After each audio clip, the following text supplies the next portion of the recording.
bonjour. Bonjour mon fils. Oui. J'aurais dû être journaliste. Ah bon? Eh oui.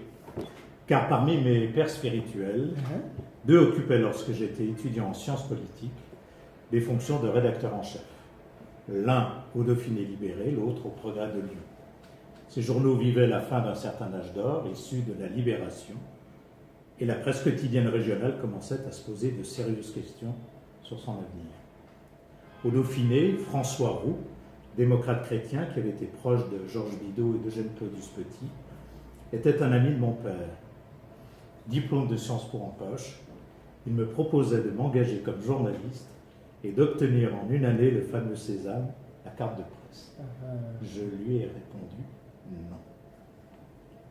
Au Progrès, Jean Tiby, de sensibilité radicale, au franc sourire, l'œil malicieux, le regard acéré, échangeait souvent avec moi sur Albert Camus, Hergé et Hugo Pratt, créateurs de Corto Maltese.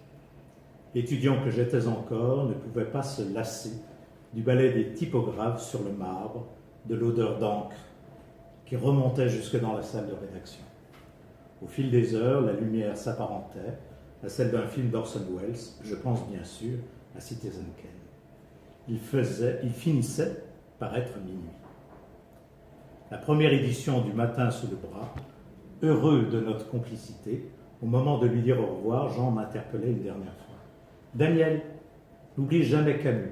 Il faut imaginer Sisyphe.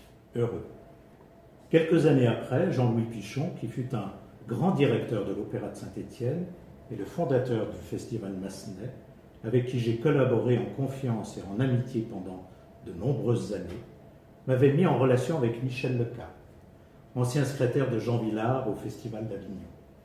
Il a été mon maître en communication et m'a aidé à approfondir le sens même de mon choix professionnel.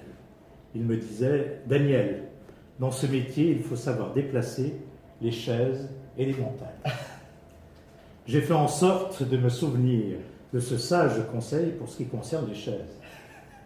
Pour les montagnes, je suis heureux qu'à la fin de ma mission en Guinée, celle du chien qui fume soit restée à la même place.